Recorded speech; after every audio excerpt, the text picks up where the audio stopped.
நான் ஒரு முறை புரட்சி தலைவி அம்மா அவர்களிட குடும்பத்தோடு போய் சந்தித்தேன்.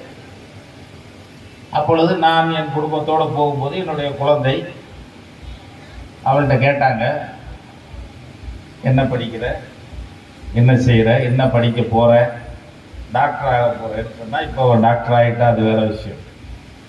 அம்மா சொன்னார்,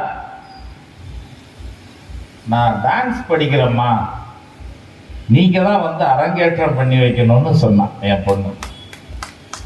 அதற்கு அம்மா நான் கட்டாயம் வர்றேன்னு சொன்னாங்க. அதற்கு பிறகு இது நடந்து நீண்ட காலம் ஆயிடுச்சு.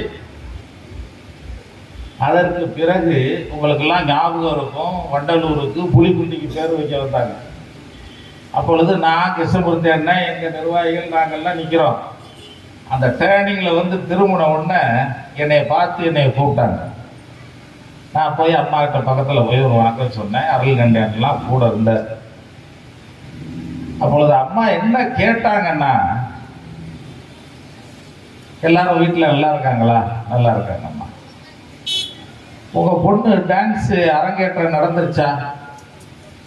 7-8 வருஷத்துக்கு முன்னாடி கேட்ட அந்த தாய் அவங்க கேட்குறாங்க, இல்லைம்மா நீங்கள் எல்லாமே எப்படிமா அரங்கேற்றம் நடக்கும், நடந்த உண்மை நீங்களாம் கூட இருந்து பார்த்தாங்க. அதே போல் அப்படி போய்கிட்டே இருப்பாங்க. ஒரு பெட்டிஷனை வாங்கினாங்கன்னு வைங்க, அவங்களுக்கு தெரியும் யார்கிட்ட வாங்கணும்னு, எவன் நடிக்கிறான், எவன் உண்மையிலேயே நிற்கிறான் எல்லாம் தெரியும். அவர் கடைசியா வாங்கின பெட்டிஷன் இதே தெய்வம் புரட்சி தலைவி அம்மா அவர்கள் தன்னுடைய தொண்டனிடத்திலே வாழ்நாளிலே கடைசியா வாங்கின பெட்டிஷன் அருமையண்ணன் கிருஷ்ணமூர்த்தி அவர்கள் கொடுத்த பெட்டிஷன். அதை வாங்கிட்டு நான் பார்த்துக்கிறேன். நாங்கள் 2 நாள் அதன் மீது நடவடிக்கை எடுத்தார்கள் என்பதெல்லாம் எனக்கு தெரியும். ஆனால் அறிவிப்பு வரவில்லை. நடவடிக்கை எடுத்துட்டாங்க அவர்கிட்ட வாங்கி. ஆனால் காலம் அதற்குள் அம்மாவை நம்மிடமிருந்து பிரித்து விட்டது.